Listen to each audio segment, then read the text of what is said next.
In the headlines, INEC suspends Adamawa REC as PDP protesters demand announcement of governorship poll results. Suspended Labour Party chairman Abure resumes at party secretariat amid security. Passengers stranded as aviation unions begin strike, block Lagos airport. And on the foreign scene, Sudanese army orders dissolution of rapid support forces as death toll rises to 100. Hello and welcome to the news update on Trust TV. I am Ayuba Ila. Thanks for joining.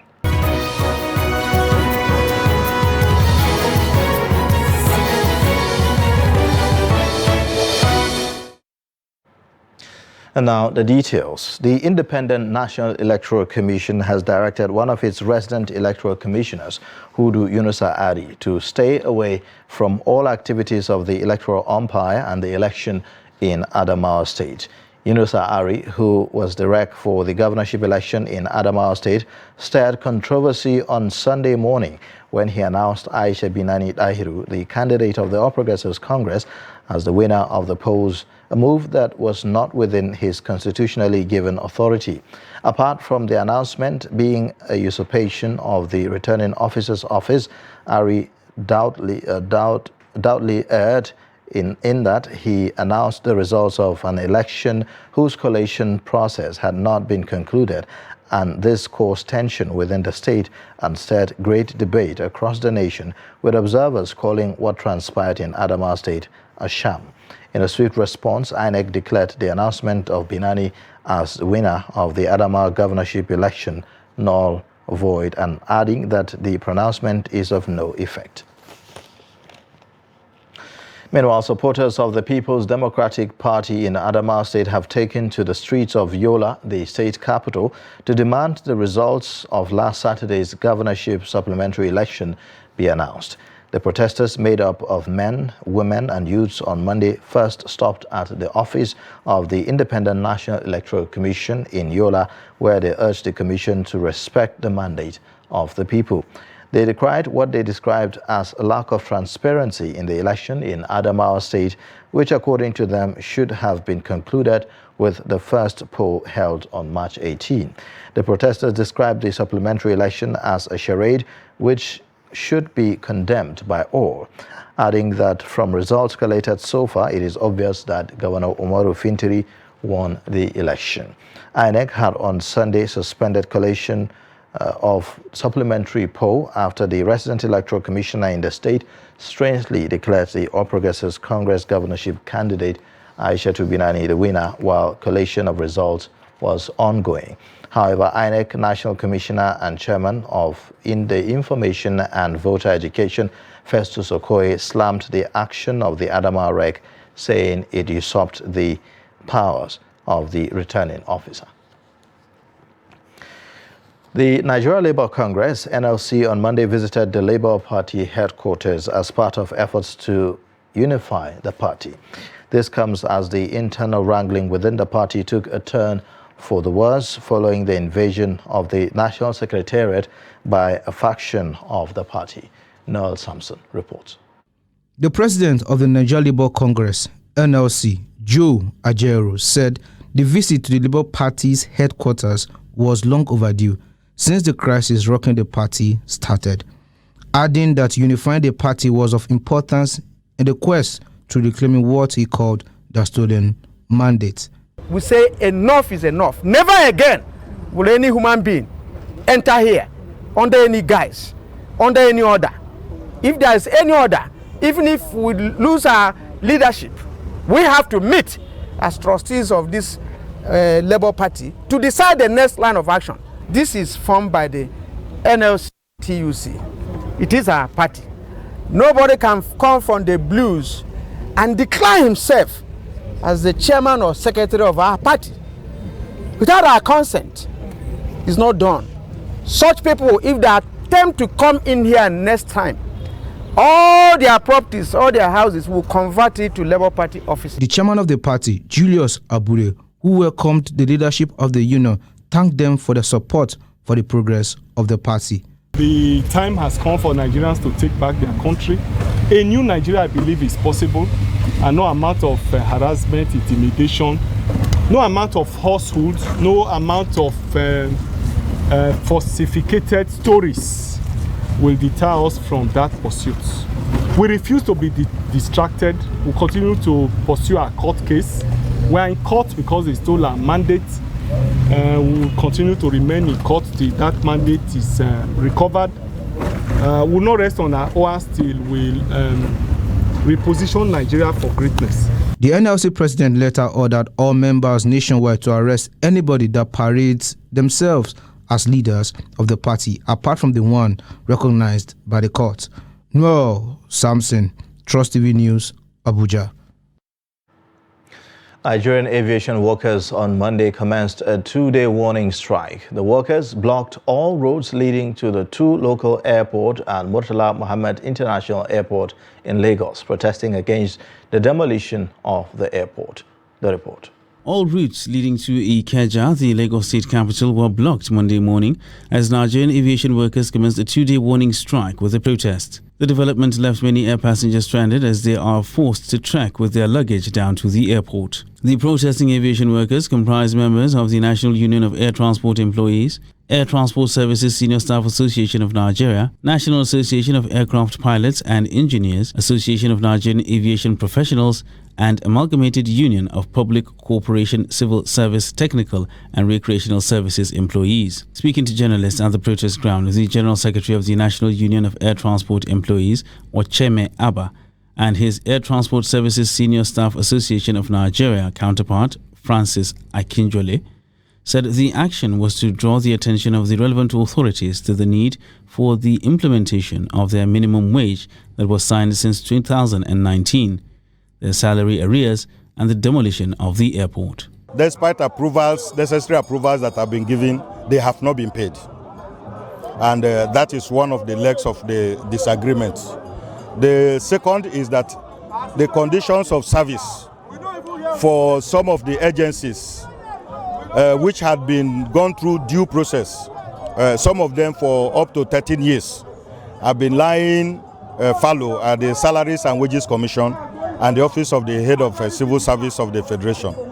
And all effort, including by the Ministers of Aviation and Minister of Labour, have all failed. Well, our demands are not new. The only one that appears to be new there is the threat of demolition of the agency's headquarters because they want to relocate them to Abuja. That is the only new thing there. Some Lagosians were not aware of the protest as most of the passengers were forced to walk down to the airport while drivers were stopped from operating. You know, I have an appointment to meet in Port Harcourt. As this, I'm not sure whether I could be able to meet up with the appointment. So that's how it affects me.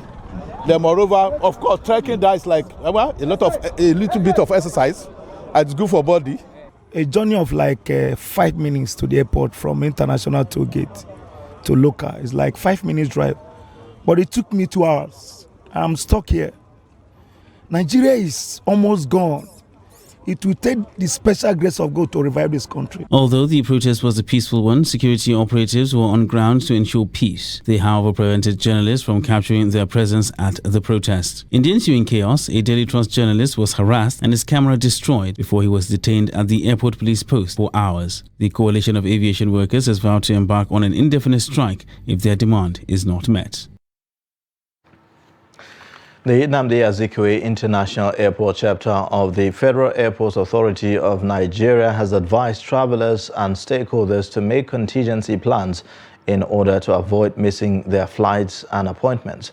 Federal Aviation Authority of Nigeria's management at the Abuja airport issued the advisory in a statement on Monday in response to a two-day strike by some aviation unions, which it said could disrupt scheduled flight operations. According to the authority, the Nnamdi Azikiwe International Airport will be open for operations as usual. It, however, warned that passengers may experience disruptions in flight operations as a result of the planned strike action. The Aviation Authority also said it regrets any inconvenience that may be faced by travelers.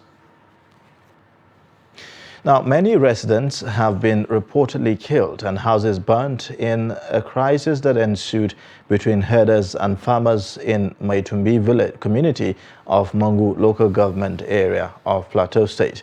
The clash reportedly started on Friday and was still on at the time of filing this report. Spokesperson for the State Police Command, Alabo Alfred, who confirmed the incident, said that the police and troops of Operation Safe Haven, a multi-security task force maintaining peace in the state, had been deployed to restore law and order. Earlier, we spoke to Trust TV's Ado Musa, who gives us an update on the situation. Well, according to sources from the area, the crisis started on Friday. Even though there were two different accounts of the incident. Okay. One of them, who gave his name as Ibrahim Isa, he is saying that the crisis started when a farmer accused a Fulani herder of destroying his farm, an accusation that was later denied by the herder.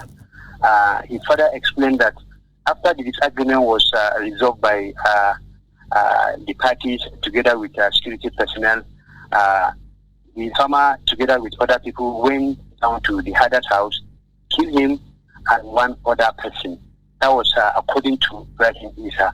But another source who gave his name as John David said the incident occurred during a disagreement between that particular farmer and two other herders.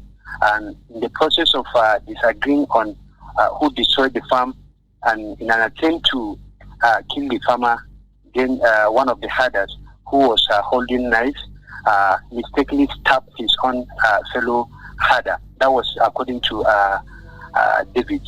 So this is what we have gathered from the two sources. But the Plateau State Police Command has confirmed that yes, there was such incident, only that they could not give us the casualty figure of what has happened. According to the PPRO, that is DSP Alabo Alfred, that the command has deployed personnel of the command alongside personnel of Operation Safe Haven, a multi-security task force maintaining peace in Plateau and some part of Bauchi State.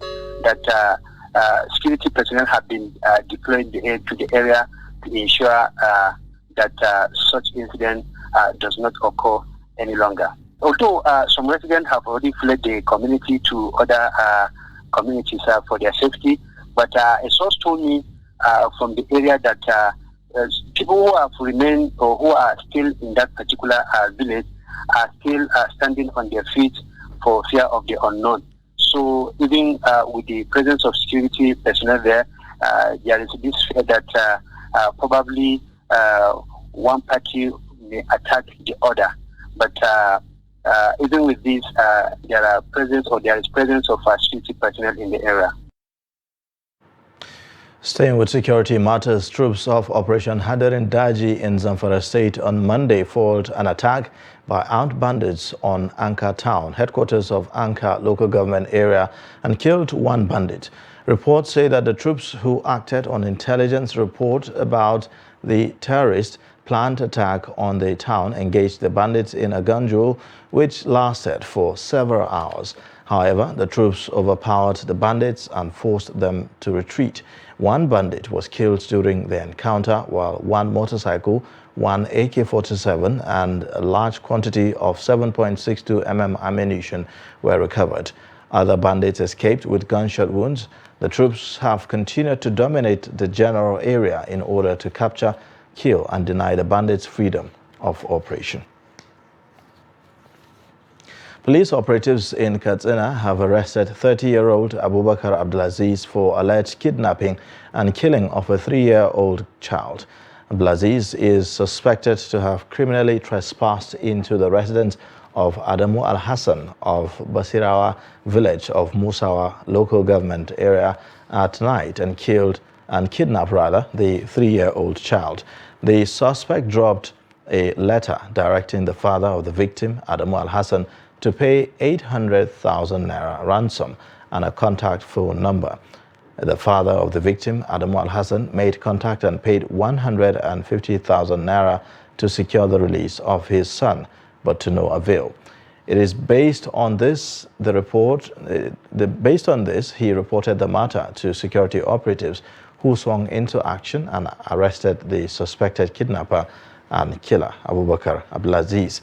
In the course of investigation, the suspect confessed to have committed the offense and went further to admit burying his victim alive after collecting 150,000 naira ransom. The Ogun State Police Command has confirmed the kidnap of an officer of the Ogun State Traffic Compliance and Enforcement Corps, Popola Olusupo, who was reportedly whisked away on Sunday. The police public relations officer, Abimbola Oyemi, who confirmed the incident, said all hands are on deck to get him rescued. It was gathered that the traffic officer was kidnapped around 6:30 a.m. around the Eledumare-Fidiwo axis of the Lagos-Ibadan Expressway while on his way to his duty post. The kidnappers were said to have emerged from the bush and opened fire on a commercial bus before abducting the traffic officer. The police spokesman, however, assured that the victim will be rescued as he sent a note of warning to criminals to stay off the state. You're watching the news update on Trust TV. Coming up shortly, we'll take a look at how tailors struggle to meet deadline as patronage peaks. Details of this and more after the break. Good morning, Nigeria. Year after year, they have informed, educated, and entertained us. When you needed information, knowledge, or an escape. From generation to generation, the Nigerian broadcasting industry has worked tirelessly to serve you. This November, broadcasters all over Nigeria will gather for the maiden edition of the Nigerian Broadcasting Awards, an award ceremony set to reward hard work and unflinching excellence in the broadcast media. They have served and are still serving. It's time to say thank you. This award is organized by the Broadcasting Organizations of Nigeria, BON. For more details, log on to www.tnbawards.ng and follow our social media handles at TNB Awards.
Welcome back. This is the news update on Trust TV. Let's take a look at the top stories again. INEC suspends Adamawa Reg as PDP protesters demand announcement of governorship poll results. Suspended Labour Party Chairman Abure resumes at party secretariat amid security. The federal government has granted regulatory approval for the R21 matrix developed by scientists at Oxford University. This was announced by the Director General of the National Agency for Food and Drug Administration and Control, Mojisola Adeyeye, during a press briefing on Monday. Adeyeye said the vaccine is to address the prevention of malaria in children from 5 to 36 months of age, adding that Nigeria has the highest prevalence of malaria in the world with over 27% and the highest number of global malaria deaths of 32%. According to Adeyeye, a full review using the standards of the World Health Organization was carried out on the vaccine to ensure its efficacy safety and quality. The development comes days after Ghana became the first country to approve the vaccine, which is said to be 80% effective. Ahead of this year's Eid al-Fitr to mark the end of Ramadan fast, tailors in Kano have been marking brisk business and smiling to the banks as they record high patronage. However, as they struggle to meet customers' deadlines, they say that the cashless policy has affected their business this year. Trust TV's Idris Jibril reports. Yusuf Abdurrauf is a tailor and fashion designer in Fageloku government area of Kano State. He has been in this business for more than 15 years, and he says tailoring and fashion designing is paying off for him. Tailoring business is a good business because I'm into it already. A lot of people are generating from it. They're earning their daily incomes, they feed their families. It's a business, a lucrative business that pays a lot. That's just the short way they can use to qualify this job of ours. Like Yusuf, these tailors are now struggling to meet their customers' deadline, nearly 5 days to Salah. They say patronage this year is reasonable, but not like the previous years, courtesy of the cashless policy. We actually found ourselves in a difficult situation this year because of the cashless policy. People will bring in their clothes, they will give us half of the money, later they may say they will send us the money and they will end up not sending. This has affected us significantly.